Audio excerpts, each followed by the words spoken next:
প্রিয় দর্শক, আপনাদের সবাইকে স্বাগত জানাচ্ছি। আমি এস.এম. আকাশ। দেখছেন দেশ ভাবনা, এই মুহূর্তের বাংলাদেশ।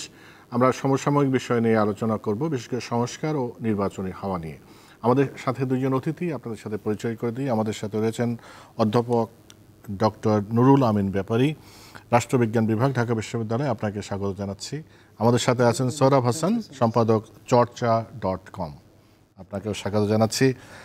স্যার, প্রথমে আপনাকে দিয়ে শুরু করি। আপনি রাষ্ট্রবিজ্ঞানী। তারেক রহমান অনেক দিন পর মিডিয়াতে দীর্ঘ সাক্ষাৎকার দিয়েছেন, সেটা নিশ্চয়ই আপনি দেখেছেন। তিনি নির্বাচন, রাষ্ট্র পরিচালনা, পররাষ্ট্রনীতি, তার চিন্তাভাবনা, দেশ নিয়ে, ভবিষ্যৎ নিয়ে অনেক কিছু বলেছেন। তো বিশেষ করে রাষ্ট্র পরিচালনা নিয়ে যে তার চিন্তাভাবনা, সেটাকে আপনি কিভাবে দেখেন? আপনাকে ধন্যবাদ, আপনি সুন্দর প্রশ্ন করেছেন।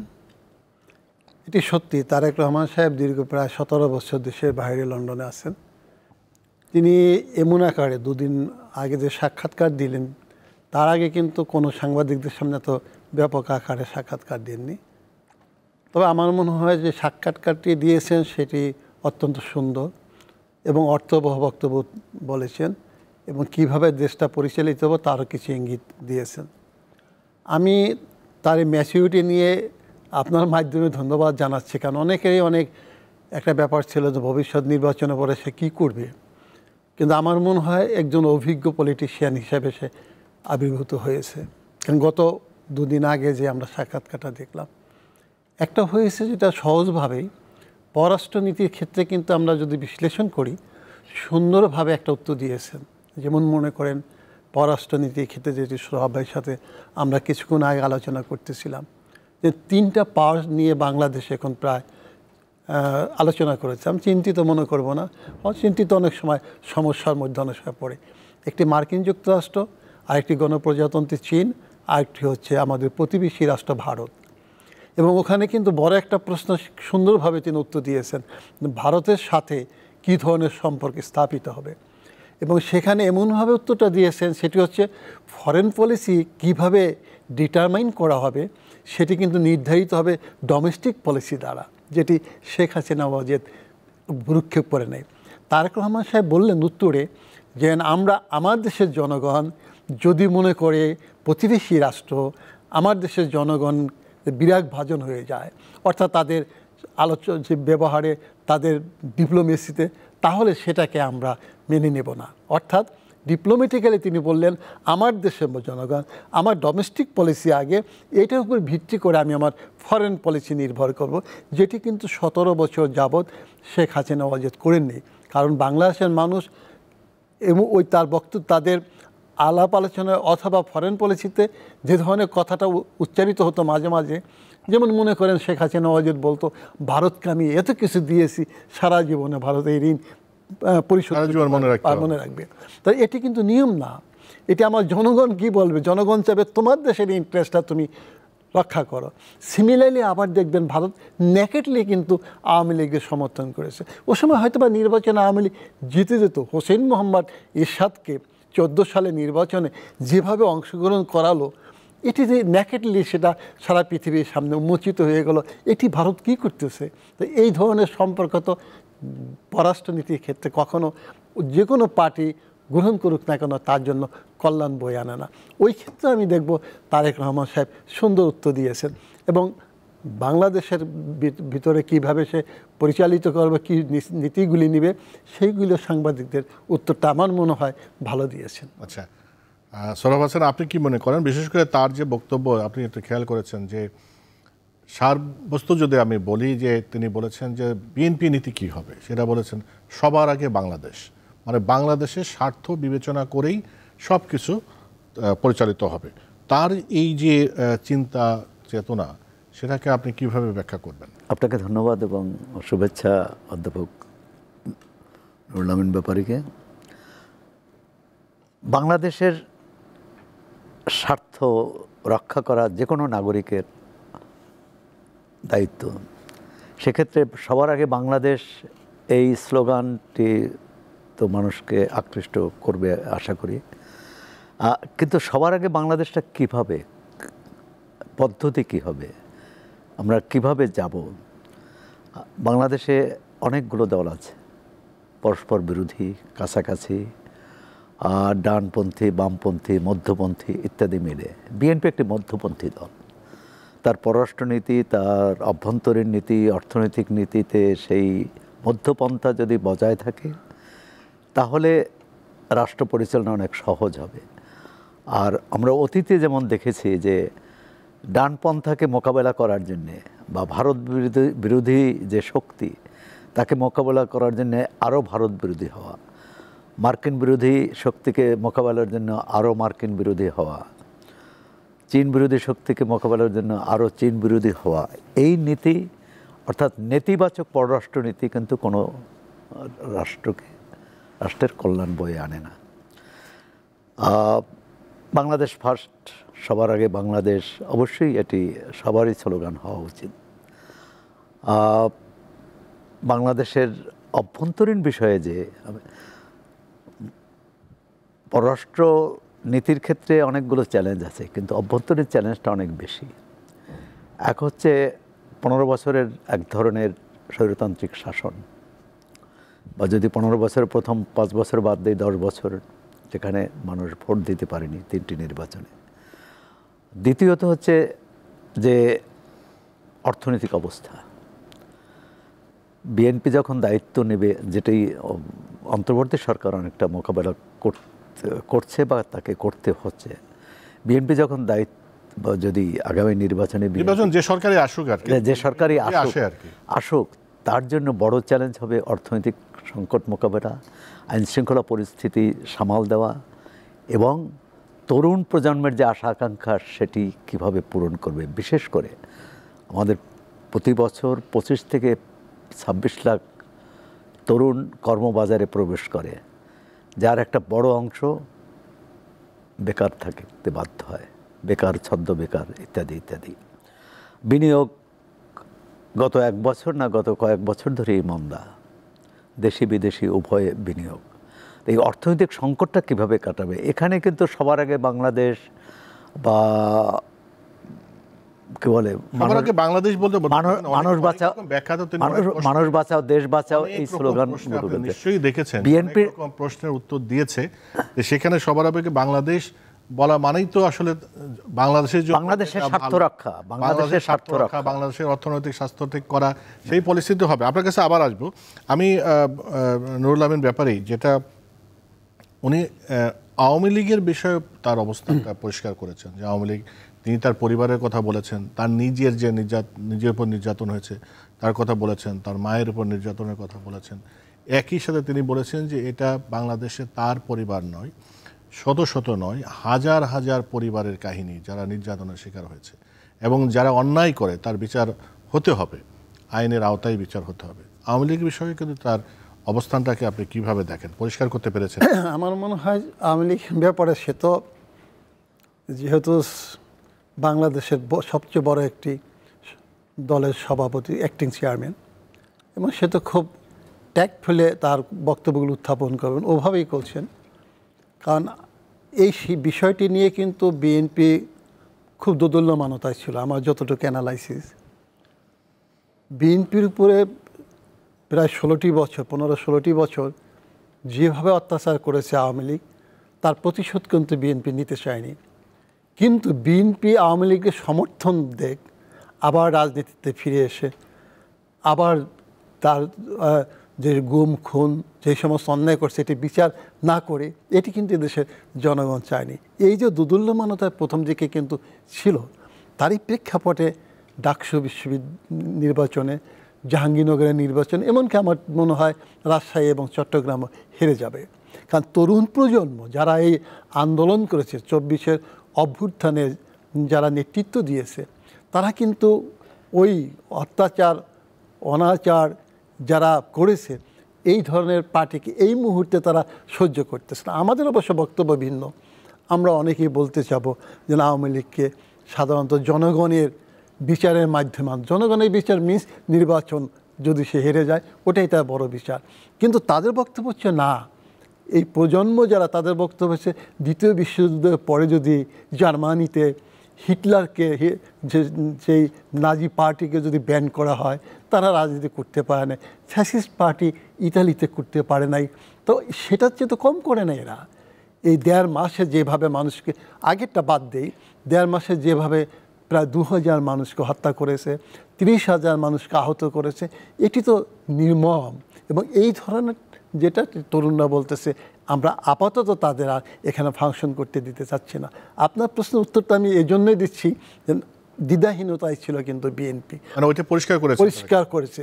দ্বিধাহীনতায় ছিল। আমি দেখবো বড় বড় স্ট্যান্ডিং কমিটি মেম্বাররা এক এক সময় এক এক ধরনের কথা বলেছেন, যেটা কিন্তু বিএনপির নেতাদের নিকটে, স্ট্যান্ডিং কমিটির নেতার মেম্বারদের নিকট থেকে এটা শুনতে চাইনি। কিন্তু তারেক রহমান সাহেব কিন্তু কালকে পরিষ্কার করে দিয়েছেন যে আমি আমার প্রতিবেশী রাষ্ট্র, এমনকি অন্যান্য রাষ্ট্রের সাথে কী সম্পর্কে স্থাপন করব। বরঞ্চ সবচেয়ে বেশি পরিষ্কার করেছে প্রতিবেশী রাষ্ট্র ভারতের সাথে তার সম্পর্কটা কিসের উপর হবে, কোন ভিত্তিতে হবে। আমার মনে হয় এটা করে ভালো করছে। তার কারণ বিএনপি কিন্তু প্রথম প্রতিষ্ঠিত হয়েছিল, আপনি দেখেন জিয়াউর রহমানের পপুলারিটি কিন্তু anti Indian, anti Awami League sentiment নিয়ে। সেটি কারণ ছিল ওই সময় কিন্তু আমরা দেখব 72 থেকে 75 সাল পর্যন্ত আওয়ামী লীগের যে কর্মকাণ্ড, সেটা কিন্তু জনগণ পছন্দ করে না। দুর্ভিক্ষ হয়েছিল, ভারতের যে সমস্ত 25 বছরের চুক্তি, এটি কিন্তু এদেশের জনগণ পছন্দ করেনি। কারণ আমরা ফরেন পলিসিটা চেয়েছি, আমার দেশের সার্বভৌমত্ব থেকে ভারত সম্মান করবে, ভারতের সার্বভৌমত্ব থেকে আমি সম্মান করব।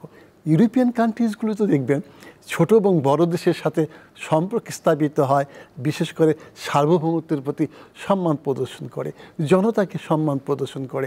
কিন্তু আমার মনে হয় আওয়ামী লীগের 72 থেকে 75 সেখানে অবশ্য একটু কম হয়েছিল, কিন্তু এই 15টি বছর এমন সম্পর্ক স্থাপিত হয়েছিল যার জন্য মানুষ খেপে গিয়েছিল। এবং এইটাই তারেক রহমান সাহেব খুব পরিষ্কারভাবে বলেছেন যেন আমি, অর্থাৎ আমার পার্টি যদি ক্ষমতায় যায় তাহলে এই ধরনের সম্পর্ক আমি স্থাপন করব। কিন্তু আমি আরও দ্বিধান্বিত এ কারণে যে 2-3 দিন পরে আবার দেখবেন স্ট্যান্ডিং কমিটির মেম্বাররা কি না কি বলে ফেলে। এটাই হচ্ছে সবচেয়ে ক্ষতির দিক হবে বিএনপি। না, কিন্তু এই কথা যদি আপনি এখানে বললেনই, আচ্ছা ঠিক আছে, আপনার কাছে এই প্রসঙ্গে নিয়ে আপনি আবার জানতে চাইব। তাহলে দলের শীর্ষ নেতা যেটা বলবে সেইটা যদি অন্যদের মধ্যে সঞ্চারিত না হয়, তাহলে দলের শৃঙ্খলা কোথায়? আপনার কাছে এই প্রশ্নটা নিয়ে আসবে, পরে আমি সোহরাব হাসানের কাছ থেকে একটু জেনে আসি। সেটা হলো বিএনপির যে এই তারেক রহমানের যে বক্তব্য শুনেছেন, তার মানে তো উনি তো শীর্ষ পলিসি মেকার, অবশ্যই দলের অন্যান্য স্ট্যান্ডিং কমিটির মেম্বাররা আছে, তো উনি যে বক্তব্য দেন সেটাই তো আসলে দলের বক্তব্য, পলিসি বক্তব্য। তো এই বক্তব্যের সাথে কেন্দ্র করে আপনার কি মনে হয় যে বিএনপি বা আগে বিভিন্ন রাজনৈতিক দলের একটা ধ্যান ধারণা ছিল না, পুরনো ধ্যান ধারণা, কিন্তু 5 আগস্টের পরে ধ্যান ধারণা তো চেঞ্জ হওয়ার কথা অন্তত। তা আপনি কি মনে করেন সোহরাব হাসান, যে তার বিএনপির চিন্তা চেতনার কি একটু পরিবর্তন হয়েছে বলে মনে করেন? চিন্তা চেতনা পরিবর্তন কি আওয়ামী লীগের প্রতি?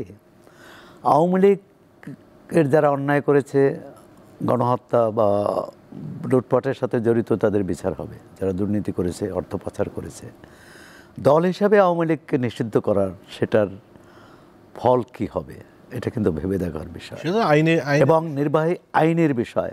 কিন্তু এখন তো নির্বাহী আদেশে করা হয়েছে, তাহলে কার্যক্রম করা হয়েছে। একটা রাজনৈতিক দল রাজনীতি করাই, জনমত তৈরি করা, মাঠ সরগরম করা, সভা সমাবেশ করা হচ্ছে রাজনৈতিক দলের। আপনি কি মনে করেন যে আওয়ামী লীগ যা করে গেছে, যা করছে, তার এখন তার সেইভাবে তাদের কার্যক্রম চালাতে দিতে হবে? না, কার্যকর চালাতে আমি মনে করি আজকে যে আইনি প্রক্রিয়ার দিকে যাচ্ছে আন্তর্জাতিক অপরাধ ট্রাইব্যুনাল, সেটি অনেক আগে যেতে পারত। তাহলে এটা নির্বাচনের বেশ আগে ফয়সালা হতো যে আওয়ামী লীগ নির্বাচন করতে পারবে কি পারবে না। এখন যদি ধরুন যে নির্বাচনের আগে, ফেব্রুয়ারিতে নির্বাচন, 4 মাসের মধ্যে নির্বাচন হতে যাচ্ছে, এর মধ্যে যদি এই যে রিট করেছে বলা হয়েছে, আইসিটির যে প্রধান কৌশলী তিনি বলেছেন যে আওয়ামী লীগের বিরুদ্ধে অভিযোগ আছে, তদন্ত হচ্ছে, এটা 4 মাসে যদি শেষ না হয়, তাহলে আপনি বিচারাধীন অবস্থায় তাকে কিন্তু তার কার্যক্রম থেকে বারিত করলেন। তারেক রহমান কিন্তু আদালতের উপরই বলেছেন যে আইনানুগভাবে তাকেই করা। এখন সেই করার দায়িত্বটা তো আদালতের, এবং নির্বাহী বিভাগ সেটার তথ্য প্রমাণ হাজির করবে। একটা তো আওয়ামী লীগ, তারেক রহমান তো শুধু আওয়ামী লীগ নিয়ে কথা বলে না, আমি বলছি কিন্তু সারা বিষয়ে কথা বলছে। আমি তার চিন্তা চেতনা এবং আগের বিএনপি যে চিন্তা চেতনা, এই চিন্তা চেতনার মধ্যে জুলাই আন্দোলনের পরে এই পার্ট দেখেন না একটা তো হচ্ছে যে তাদের চিন্তা চেতনায় পরিবর্তন আছেই। সবাইকে নিয়ে দেশ পরিচালনার কথা বলছে। এখন সবাইকে নেয়ার মধ্যে কারা থাকবে কারা থাকবে না এটা একটা প্রশ্ন। দ্বিতীয় হচ্ছে যে বিএনপি দ্বিতীয় পর্বে খালেদা জিয়ার দ্বিতীয় সরকারে জামাত ইসলামী ঐক্যজোট, জাতীয় পার্টির এক অংশ, এরা কিন্তু এই জোটের শরিক ছিল, তাদের কেউ কেউ মন্ত্রীও ছিলেন। এখন দৃশ্যত মনে হচ্ছে আগামী নির্বাচনে প্রতিদ্বন্দ্বিতা হবে বিএনপি এবং জামাতের মধ্যে। সেখানে তো বিএনপির একটা তার রাজনৈতিক অবস্থান তো আগের থেকে অনেকখানি সরে আসবে। তাদের মধ্যে যদি ডান দিকের যে ঝোঁক, ধর্মীয় রাজনীতির প্রতি যে পক্ষপাত, সেটা অনেকটাই কাটবে। এবারের নির্বাচনে এখন পর্যন্ত যে একটি ইতিবাচক দিক দেখছি, জামাত ইসলামী সহ ইসলামী কার্ড আর কেউ ব্যবহার করছে না, বা করলেও সেটা খুবই অনলক্ষ্যভাবে। জামাত ইসলামের নেতা ডক্টর শফিকুর রহমান বলেছেন যে আমরা ধর্মের ভিত্তিতে বিভাজন চাই।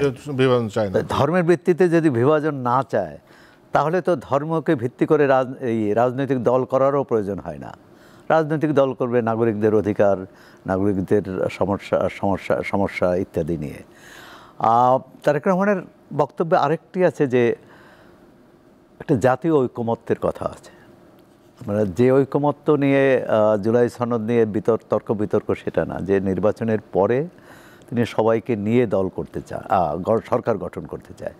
সেখানে একটা প্রশ্ন আসবে, এর বাইরে যারা থাকবে তারা জাতীয় সরকারের বাইরে চলে গেল। আর আমরা কিন্তু অতীতে এই জাতীয় সরকার, ঐকমত্যের সরকারের নামে অনেক রকম রাজনৈতিক বাগাড়ম্বর দেখেছি। সেটা হবে না আশা করি।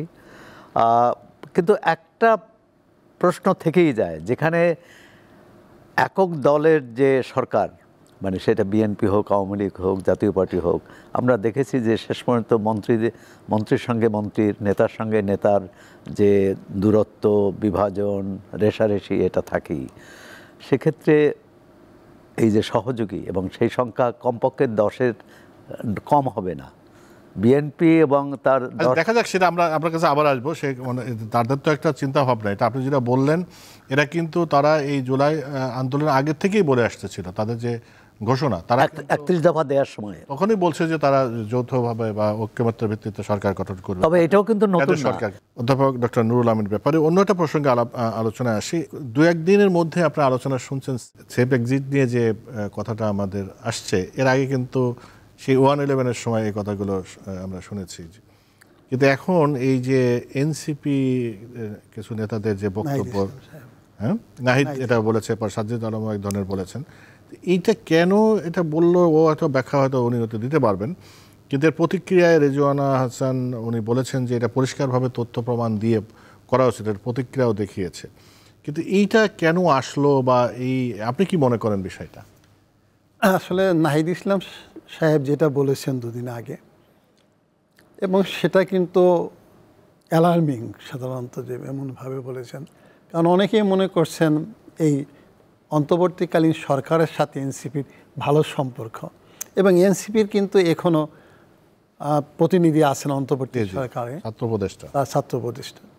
তো এখন প্রশ্ন হচ্ছে, নাহিদ ইসলামের এই বক্তব্যটা কিন্তু বাংলাদেশের আকাশে বাতাসে ঘটতেছিল বেশ কিছুদিন আগে থেকেই, দেন সেফ এক্সিট সম্পর্কে অনেকে যেমন অনেকভাবে নিয়েছে, সেটা নিয়ে আলাপ আলোচনা করে বিভিন্ন পার্টির সাথে কীভাবে করা যায়, যেটি আমরা দেখব মইনুল আহমেদ সাহেব যেভাবে গিয়েছেন, সেফ এক্সিট নিয়েছেন। ওই সময় যিনি তত্ত্বাবধায়ক সরকার প্রধান ছিলেন তিনিও এমনভাবে নিয়েছেন, যার জন্য পিছন থেকে ওটাকে লক্ষ্য রেখে মনে করেছে অনেকে। আমার মনে হয় আমিও শুনেছি বাংলাদেশে বিভিন্ন জায়গা থেকে, যেটা যেন এটা কি এরা টিকতে পারবে না, সেফ এক্সিট নিয়ে যাবে। সেইটাই নাহিদ ইসলাম সাহেবের মুখ দিয়ে যখন আসছে সেটা কিন্তু অত্যন্ত বেশি গুরুত্ব পেয়েছে। এবং এমনভাবে তিনি বলছেন যে তার ওই অন্তর্বর্তীকালীন সরকারের মধ্যে যেই প্রতিনিধি আছে তাদের মধ্যেই এমন সমস্যা যে তারা তাদের অ্যাক্টিভিটিসগুলিকে এনসিপি যেভাবে 24-এর অভ্যুত্থানের স্পিডকে এগিয়ে নিয়ে যাবে সেটা দিচ্ছে না, অর্থাৎ তারাই প্রতিহত করছে ভিতরে বসে। এখন প্রশ্ন হচ্ছে সে কিন্তু আবার বলে দিয়েছে অনেকের নাম পরে ঘোষণা করবে সেটাও বলে দিয়েছে। এইটা কিন্তু হলো আমরা দেখব, আমরা সাধারণত রাষ্ট্রবিজ্ঞানে ছাত্র হিসাবে দেখি তাদের মধ্যে কিন্তু এলোমেলো কিছু ছিল, এক একজনে এক একভাবে কিন্তু বলেছে, উপদেষ্টা পরিষদের বক্তব্য উত্থাপন করেছে। কারণ সরকার চালাতে হলে তারা আগে সিদ্ধান্ত নেবে, প্রধান উপদেষ্টার সভাপতিত্বে যে সভা হবে সেখানে সিদ্ধান্ত প্রণয়ন করা হবে, সেটা কি তারা ইমপ্লিমেন্ট করতে চাবে। কিন্তু আমরা দেখেছি এক একভাবে এক একজন কথা বলেছে এবং অনেক সময় দেখা গেছে যেটা এনসিপি 24-এর অভ্যুত্থানের পক্ষে যেতে পারে এমন সিদ্ধান্ত কিন্তু তারা অনেকে নিতে দেয়নি।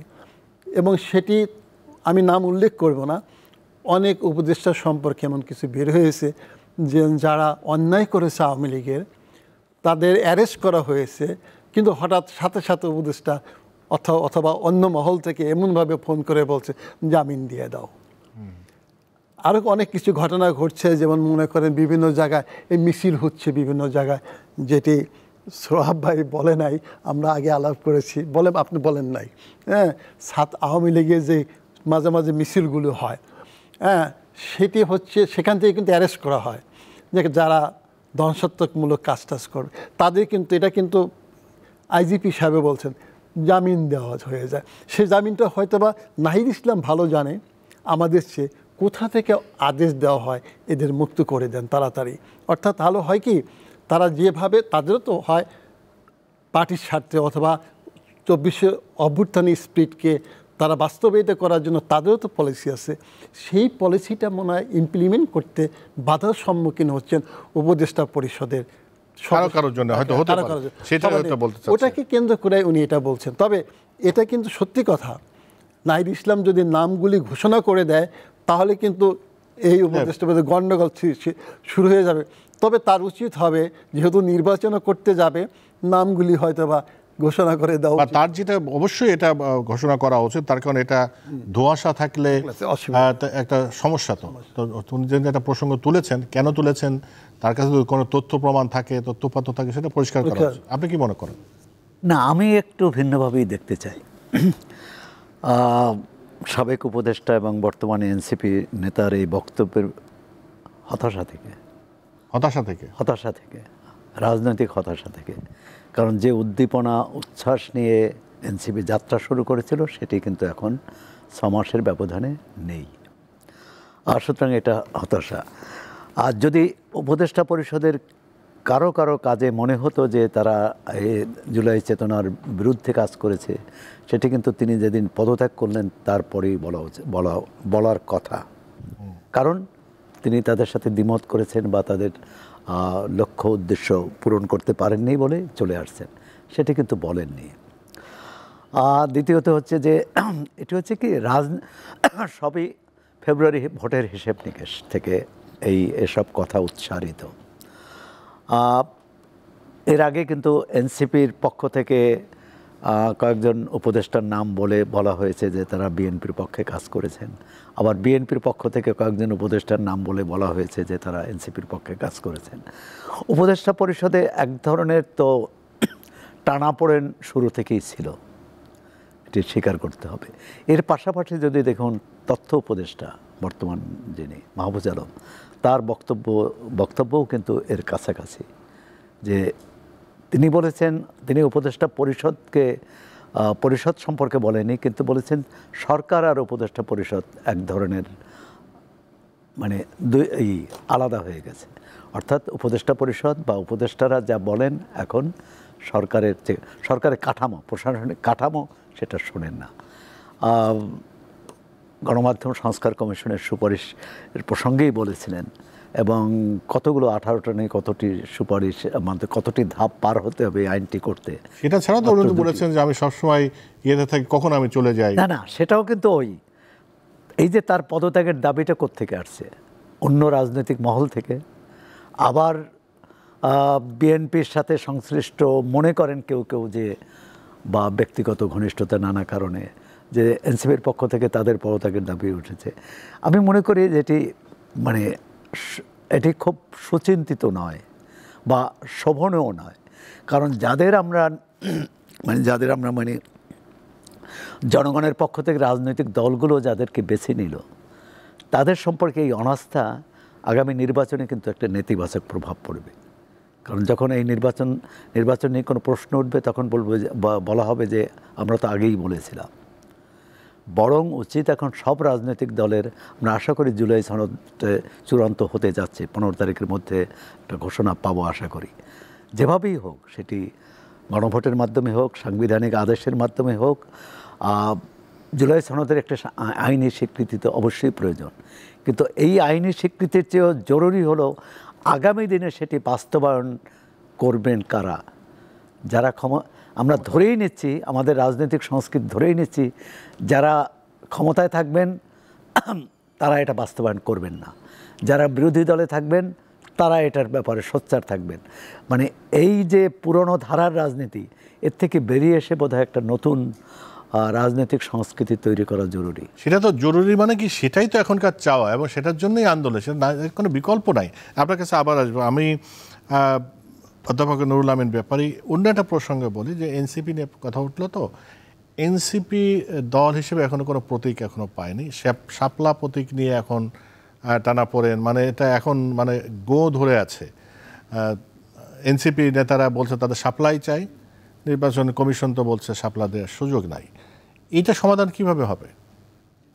এটি সমাধান হচ্ছে, শাপলা প্রতীক কিন্তু মাহমুদুর রহমান মান্না সাহেবের নাগরিক ঐক্য তারা চেয়েছিল, এবং নির্বাচন কমিশন তো বলছে তাদের যে প্রেসক্রাইবড যে লিস্ট তার মধ্যে নাই। যেটা চেয়েছিল তা এনসিপি ইতিমধ্যে একটা কাজ করেছে, তারা মাহমুদুর রহমান মান্না সাহেবের সাথে দেখা করেছে, যে বলছে যে এটা আমরা চাচ্ছি, আপনার কোনো আপত্তি আছে কি না। তো মান্না সাহেব বলছে যে না, মানে আপত্তি নেই। তবে সেটা ব্যাপার না, আমার তাদের আপত্তি নেই, এটাই বলছেন, আপত্তি নেই। কিন্তু আমার প্রশ্ন হচ্ছে, একটি নির্দিষ্ট প্রতীককে তাদের দিতেই হবে, এটা নিয়ে যদি অ্যাডামেন্ট হয়, তাহলে কিন্তু আবার জাতির সামনে প্রশ্নের সম্মুখীন হবে যে তোমরা তো তাহলে কম স্বৈরাচারী না, ক্ষমতায় যাওয়ার আগেই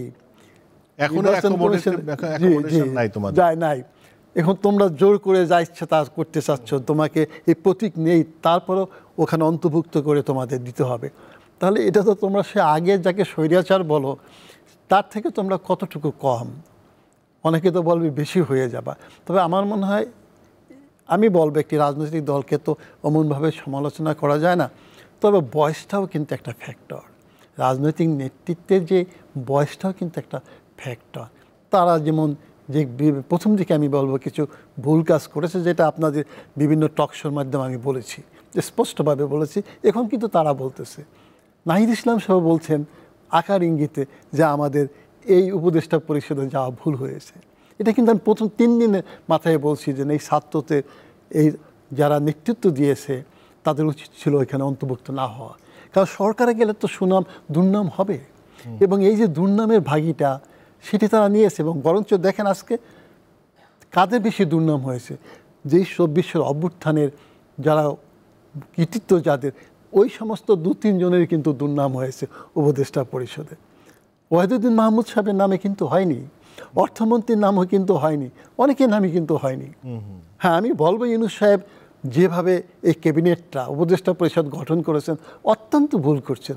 তার বিশাল জনপ্রিয়তা নিয়ে এসেছিল, কিন্তু তিনি কি করলেন, তিনি কোথা থেকে এনজিওর লোকদের নিয়ে আসলেন ধরে, যারা সৎ না, তারা তো বিদেশি সরকারের টাকা তারা নিজেরা তসরুপ করে। আমি গ্যারান্টি দিয়ে বলতে পারি, অনেক এনজিও যারা এখানে আছে তসরুপ করেছেন, তারাও এখানে আছে। নিজে যদি সৎ না থাকে কীভাবে? তারপর গ্রামীণ ব্যাংক তার আপন লোকগুলোকে এখানে অন্তর্ভুক্ত করেছেন। এই যে কন্ট্রোভার্সি সৃষ্টি করেছেন, এটাই তো ভুল হয়েছে। আবার ছাত্রদের উচিত ছিল তারা এখানে না যাওয়া, তারাও গিয়েছেন। তাদের যেতে হবে। আমি তো জানি আমার বিশ্ববিদ্যালয়ে তো পড়াশোনা করতে, অনার্স পাস করে মাস্টার্স ডিগ্রি পাস করে নেয়, চলে গেছে ওখানে। সে কী সিদ্ধান্ত নেবে একজন সেক্রেটারির সামনে, একজন আমলার সামনে? চৌকস ছাত্র যদি হতো, এক্সট্রা অর্ডিনারি ব্রিলিয়ান্ট ছাত্র যদি হতো, তাহলে পারত। কিন্তু তিনি তো অত, আমি তো জানি তাদের সম্পর্কে, অত এক্সট্রা অর্ডিনারি ব্রিলিয়ান্ট না। এই অভ্যুত্থানে নায়ক হয়েছে। নায়ক তো তারা না। তারেক রহমান সাহেব সুন্দরভাবে বলছেন যে এই নায়ক হচ্ছে দেশের জনগণ। আমি যদি বদরুদ্দিন ওমর সাহেবের একটা মিনিট সময় দেন, বদরুদ্দিন ওমর সাহেবের কথাটাই কিন্তু তারেক রহমান সাহেব বলছে। 52-এর ভাষা আন্দোলন, 69-এর গণঅভ্যুত্থান, 71-এর স্বাধীনতা সংগ্রাম, এই সম্পর্কে বলতে গিয়ে তিনি বলছিলেন এটি কোনো ব্যক্তি, কোনো রাজনৈতিক দল করে নাই।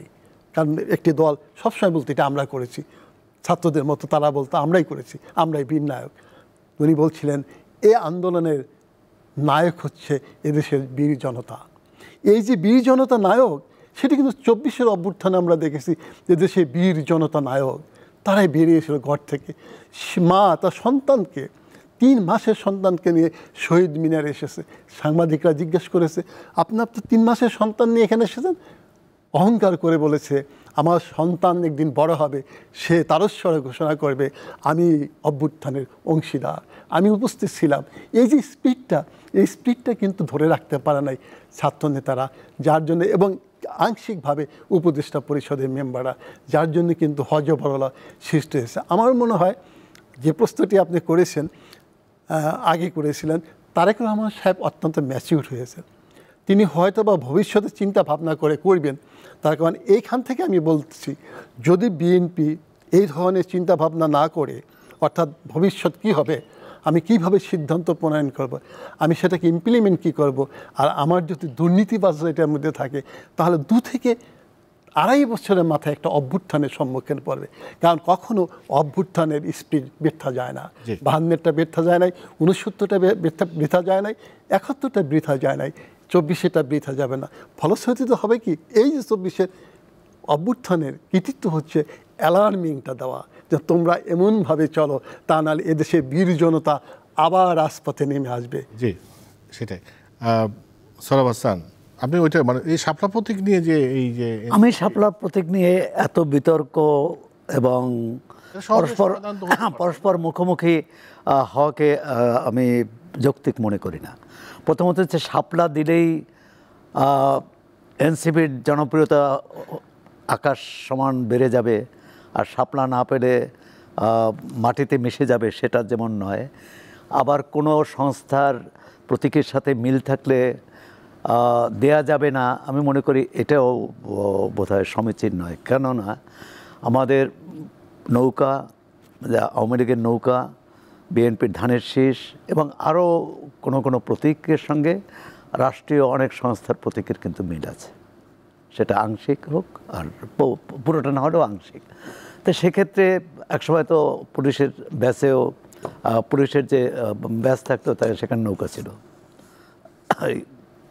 জুলাই অভ্যুত্থানের পর সেটা বাদ দেওয়া হয়েছে, বা আদিতে আবাস ছিল, আবার পরে বদল হয়েছে। এই যে আমরা প্রতীক বদলের রাজনীতি করছি, এটা আমি মনে করি যে এক ধরনের জনগণের চোখে ধুলো দেওয়া, এক ধরনের তৃপ্তি খোঁজা, মানে কী হয় দিয়ে। আর যদি সেটাই হয় তাহলে আদালতের কাছে যাওয়া, কারণ নির্বাচন কমিশনের অনেক সিদ্ধান্তের ব্যাপারে যখন ভুক্তভোগী সন্তুষ্ট হতে না পারে আদালতে যান, আদালত বিচার বিশ্লেষণ করে এটা দেবেন কি এটা দ্রুত সমাধান হওয়া উচিত। কারণ এমন পর্যায়ে না পৌঁছায় যাতে এনসিপির মতো একটি দল, যেটি গণ অভ্যুত্থানের অন্যতম অংশীদার, তাকে বলতে হয় যে নির্বাচন কমিশনের প্রতি তার আস্থা নেই। তাহলে কিন্তু পুরো নির্বাচন নিয়ে একটি জটিল প্রশ্ন দেখা দেবে, এবং আমরা যে অবাধ সুষ্ঠু, সেটা আপনার কি মনে হয় না, যেটা অধ্যাপক নুরুল আমিনের ব্যাপারে বলছিলেন, আমরা একটাই চাইবো, একটাই দিতে হবে, এই ধরনের মানসিকতাকে আপনি কি মনে করেন? না, সেটার তো একটা আছে। এখন ওইটাই যেটা আবার নুরুল আমিন ব্যাপারে ভাই এটাও বলছেন যে তরুণদের আবেগ, সেটাকেও আমাদের কিছুটা করে। আমি বলছি যে আইনগত যদি বাধা না থাকে তাহলে প্রতীকটা দিতে সমস্যা থাকার কথা নয়। এক্ষেত্রে তাহলে এই সংবিধান কি বলে, নির্বাচন নির্বাচন বিশেষজ্ঞদের সাথে আলাপ করতে পারেন। নির্বাচন কমিশনের লিস্টে তো নাই, অতএব তারা তো না লিস্টে তাদেরকে না এটা কিন্তু যুক্তি না। লিস্টে ধরেন প্রথমে 20টা ছিল, তারপর তো 10টা বেড়েছে, তারপর আরও 10টা বেড়েছে, এটা বাড়তেই পারে। এখন এই নির্বাচন কমিশন যদি সিদ্ধান্ত নেয় যে আমি একটা চাইবো, আমাকে একটাই দিতে হবে, ওইটাই দিতে হবে, না সেটা এইটা আমি আন্দোলন করছি বলে আমাকেই ওইটা দিতে হবে, এছাড়া কিভাবে দিতে হয় আমরা আদায় করে নিব। এখন প্রশ্ন হচ্ছে আচার আচরণ আই ডোন্ট নো, আপনার কাছে আবার আসবো। আমি একটু আরেকটা প্রসঙ্গে আলোচনা করতে হবে, সেটা হলো যে আপনার এই স্যারের কাছে এর আগে যে প্রশ্নটা ছিল, ওই প্রশ্নটা আমি ফিরে এসে করতে পারি নাই। আপনি বলছিলেন যে তারেক রহমান যে বক্তব্য দিয়েছে খুব ম্যাচিউরড এবং মানে দূরদর্শী বক্তব্য, কিন্তু তার যে দলের নেতারা এখানে সেন্ট্রাল কমিটিতে, বিশেষ করে কি স্ট্যান্ডিং কমিটিতে আছে, তারা কে কখন কি বলে ফেলে সেটা নিয়ে একটু আশঙ্কার কথা বলছিলেন আপনি। এটা কিন্তু আমি অতীত দিনের কর্মকাণ্ড থেকে আমি বলছি, আমি কিন্তু নিজে আবেগতাড়িত হয়ে অথবা সামনে কি হতে পারে ভেবেও কিছু বলিনি। অতীতে কিন্তু এটা ঘটেছে। এই যে 24 অভ্যুত্থান হলো, এটা কিন্তু হঠাৎ করে হয়ে যায়নি। 15 বছরের কর্মকাণ্ডের উপর ভিত্তি করে আমরা দেখব, আওয়ামী লীগের কর্মকাণ্ডের উপর ভিত্তি করে, এবং সেখানে কিন্তু দেখবেন তারেক রহমান সাহেবের সিদ্ধান্তগুলো কিন্তু অধিকাংশ ক্ষেত্রে সঠিক ছিল। যেমন কি ছিল, ম্যাডাম খালেদা জিয়ার যে সিদ্ধান্ত ছিল, হাসিনা ওয়াজেদের অধীনে আমরা ওই নির্বাচনগুলিতে যাব না, যেটা 14 সালে যায়নি, 18 সালে যায়নি, 24 যায়নি। এখানে আমি একটা কথা আপনাকে বলি, তারেক রহমান সাহেবকে স্কাইপিতে যখন তিনি আলোচনা করতেছিলেন চট্টগ্রামের একটি সভায় তরুণদের, তো সেখানে তরুণদের মধ্য থেকে প্রশ্ন এসেছিল তারেক রহমান সাহেবের নিকট, আমাদের একটা প্রশ্ন আছে, আমরা করবো কিনা। উনি বলছে অভয়, তোমরা করতে পারো, কোনো ভয়ের কারণ নেই। তখন বলছিলাম আমরা শুনতেছি 20 অথবা 25টি আসনের বিনিময়ে বিএনপি নির্বাচন অংশগ্রহণ করবে। তারেক রহমান সাহেব বলছিলেন, তিনি নিজে বলেন নাই, কিন্তু আপনাদের মতামত কী? ওখান থেকে তারস্বরে সবাই ঘোষণা করেছিল আমরা হাসিনা ওয়াজেদের অধীনে কোনো নির্বাচনে যাব না। উনিও তখন বলল, আপনারা যেহেতু বলেছেন এটি জনগণের মতামত, আমরা নির্বাচনে যাব না। যেই প্রসঙ্গে আমি প্রশ্ন তুললাম, এটা কিন্তু ওনার সিদ্ধান্ত, জনগণের সিদ্ধান্ত, পার্টির সাধারণত মেনে নিতে হয়, এটি জনগণ চাচ্ছে। নির্বাচনের ও সময় কিন্তু আমরা জানি যেটি স্ট্যান্ডিং কমিটির অনেক মেম্বাররা বলছিল যে অনেক আজীবন পর্যন্ত হাসিনা ওয়াজেদ থাকবে, আমরা 125টা নিয়ে অপোজিশনে গেলে অসুবিধা কী। এটা দেখবে যে কৃষিমন্ত্রী রাজ্জাক সাহেব অনেক ইঙ্গিতে কিন্তু বলেছিলেন যেভাবে, কিন্তু এইভাবে কিন্তু ওই সময় যদি তারা নির্বাচনে যায় তাহলে কিন্তু অভ্যুত্থানটা তাড়াতাড়ি হয় না এবং জনগণ থেকে কিন্তু বিচ্ছিন্ন হয়ে যেত। তাহলে ম্যাডাম খালেদা জিয়া সে আরও কঠিন কথা বলেছে, স্ট্যান্ডিং কমিটির 2 জন মেম্বারকে ডাকিয়ে বলছেন, আমি যদি মারা যাই, অর্থাৎ বিদেশে চিকিৎসার জন্য আমার যাওয়া লাগবে না, তোমরা কন্ডিশন দিবে না যে আমি বিদেশে চিকিৎসা করার বিনিময়ে তোমরা নির্বাচনে যাবে, আমার লাশ হয়ে গেল, তোমরা কখনো হাসিনা ওয়াজেদের অধীনে নির্বাচনে যাবে না। এই যে যা তার জিয়াউর রহমানের ওয়াইফ অথবা তার ছেলে, সেই হিসাবে আমি বলবো না, তারা ওই সময় প্রেক্ষাপটে সঠিক সিদ্ধান্তটা নিয়েছিল, ওটাই কিন্তু আবার মানে নেই। আপনাকে আমি প্রমাণ দিয়ে দিচ্ছি, ইলেকশনের পরে 24 ইলেকশনের পরে স্ট্যান্ডিং কমিটির মেম্বার, আমি নাম বলবো না, সে সাংবাদিকদের সামনে বলে ফেললো যে 120-25টা আসন নিয়ে আজকে যদি আমরা নির্বাচনে যেতাম, অপোজিশন পার্টি হিসাবে বুঝতে পারতাম, তাহলে আজকে বিএনপি কোথায় যেত? একদম বিচ্ছিন্ন হয়ে যেত, আওয়ামী লীগের মতো খারাপ অবস্থা হতো। যেমন আগে আমরা শুনেছি -2, বিএনপি আওয়ামী লীগ মাইনাস হবে, তো একই সাথে 24 অভ্যুত্থানে তো মাইনাস হয়ে যেত 2টা। তারপরে কিন্তু বোকামি করেছে তারা দেখবেন যখন অভ্যুত্থান শুরু হয়েছে, বুঝতে হবে তো পলিটিক্যাল লিডারের বাতাস পালস বুঝতো। মাওলানা ভাসানী যেমন 69 অভ্যুত্থানে আগ থেকে বলতে পারতেন যে শুরু হয়েছে। আমার সাথে দেখা হয়েছিল হুজুরের সাথে টাঙ্গাইলে, সুন্দর একটা কথা বলেছিল যে তোমরা তো অল্প বয়স, তখন আমি ঢাকা কলেজ থেকে পরীক্ষা দিয়ে 72 সালে গিয়েছিলাম, বলে যারা ট্রেন 250 মাইল 200 মাইল দূরতে ট্রেন ছেড়ে দিছে, বাচ্চা বয়সে অনেকে কিন্তু কান পেতে রাখে ট্রেনের লাইনে, যে বুঝতে ওই ট্রেন ছেড়ে দিছে। পলিটিক্যাল পার্টির নেতা যারা, তারা বুঝতে হবে কি হচ্ছে। আমি আকাশের দিকে, পূর্ব পাকিস্তানের আকাশের দিকে তাকিয়ে বলেছি অভ্যুত্থান শুরু হয়ে যাবে, দেশ স্বাধীন হয়ে যাবে, এই মুসলিম লীগ আর থাকতে পারবে না। এই ধরনের নেতা না হলে তো লিডার হয় না, স্টেটসম্যান হতে হবে। এ politician things of the next election, A Statesman things of the next generation. এইভাবে যদি না হয় তাহলে তো লিডার হতে পারে না।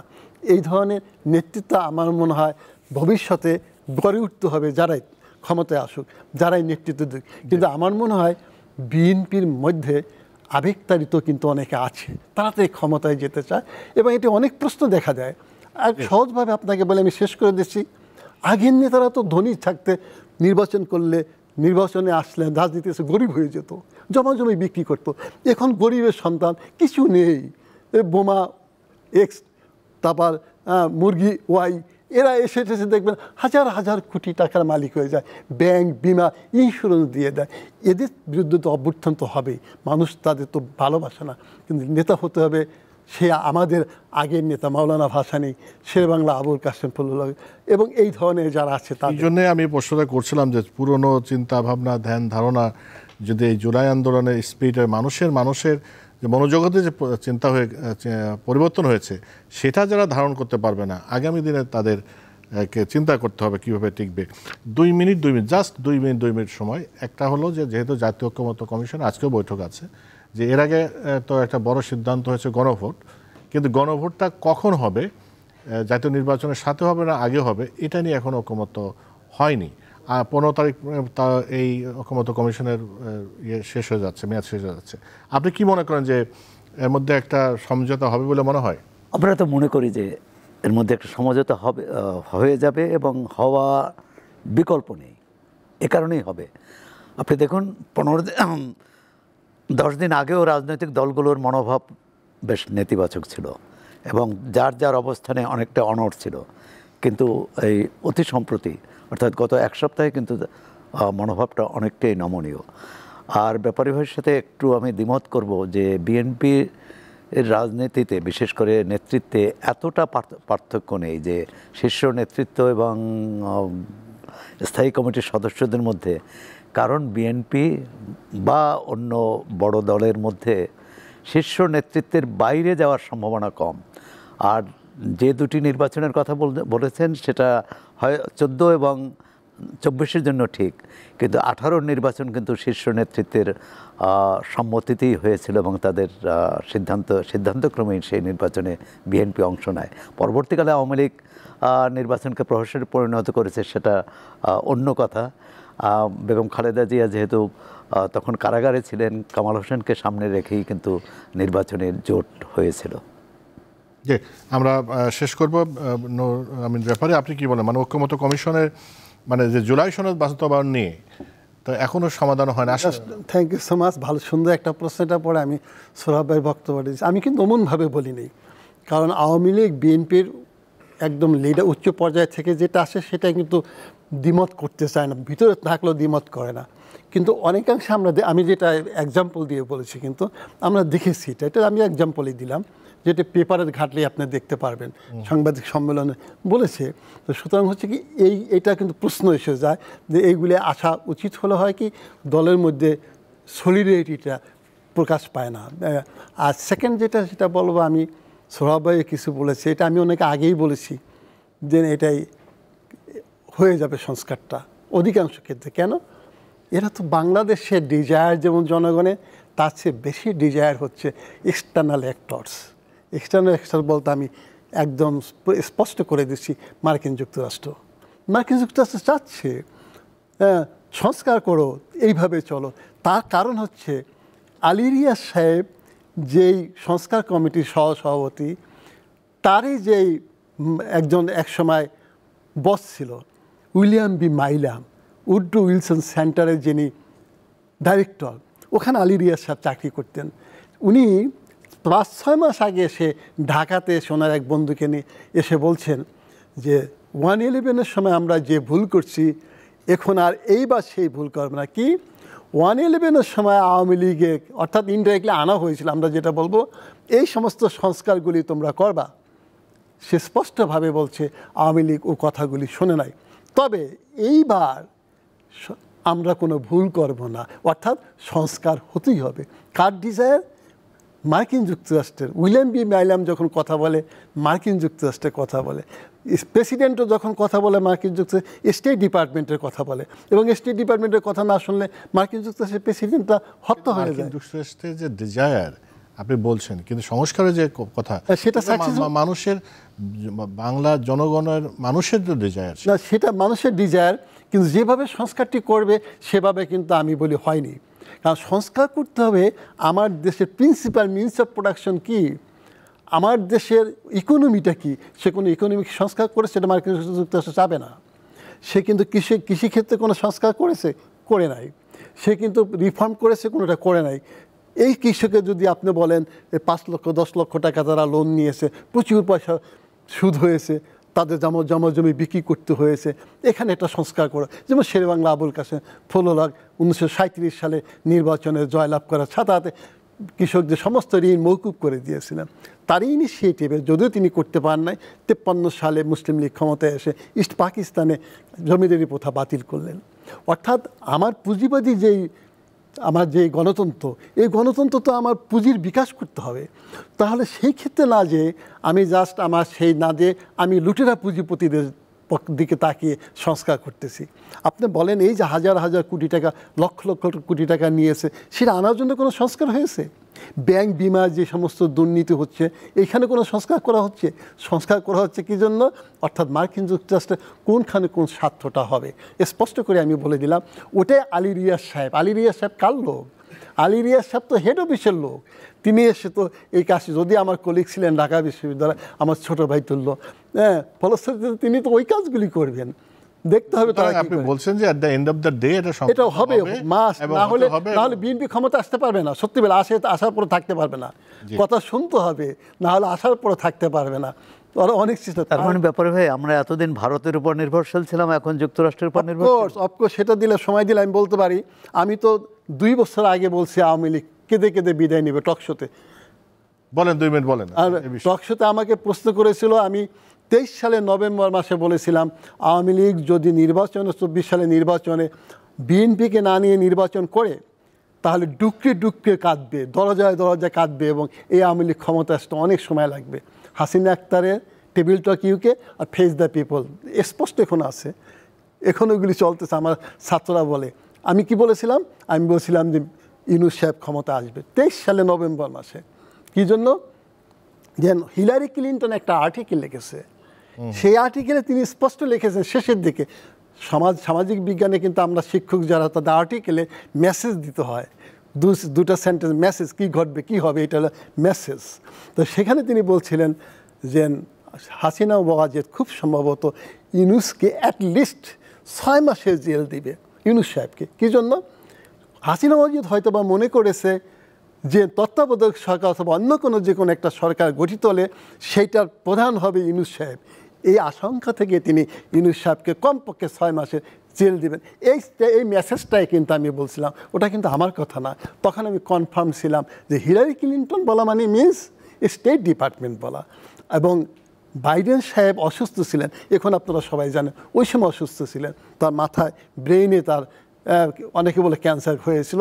অনেক সময় সিদ্ধান্তগুলি নেওয়ার আগে তিনি হিলারি ক্লিনটন ওবামার নিকট আলাপ আলোচনা করে সিদ্ধান্ত নিতেন, এবং ফলশ্রুতিতে ওখান থেকে 2 বছর আগে তারা সিদ্ধান্ত নিয়েছেন আফগানিস্তানের পতনের পরে বাংলাদেশকে এখন তারা ভারতের আলয় দিয়া, ভারতের চোখ দিয়া দেখবে না, তারা কি করবে?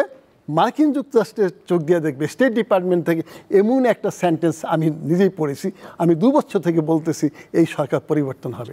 এবং এখন আমি বলে দেই, বিএনপি ক্ষমতা আসলে কি কি হবে সেটি অ্যানালাইসিস করে এইভাবে যদি বলা যায় সহজ হয়ে যায়। বিএনপির থিঙ্ক ট্যাঙ্ক, আওয়ামী লীগের থিঙ্ক ট্যাঙ্ক দেখবেন অন্য কীভাবে কী বলবে, ওই লিডাররা কী চায় সেইভাবে কথাবার্তা বলে, যার জন্য এমন হয়। আমি স্পষ্ট করে বলতে পারি, এবার ক্ষমতা সত্যিকারের কথা আপনার এখান থেকে বলে যায়, ক্ষমতা বিএনপি আসবে ইলেকশন হলে, ফেয়ার ইলেকশন হলে, কিন্তু পরবর্তী পর্যায়ের জন্য তার চিন্তা ভাবনা করতে হবে। জি, আমরা দেখি কি ঘটে। অনেক ধন্যবাদ অধ্যাপক ডক্টর নুরুল আমিন ব্যাপারী, আপনাকে অনেক ধন্যবাদ। সোহরাব হাসান, আপনাকে অনেক ধন্যবাদ। প্রিয় দর্শক, এতক্ষণ আমাদের সঙ্গে ছিলেন, এর জন্য আপনাদের অনেক ধন্যবাদ। আবার দেখা হবে এই প্রত্যাশা।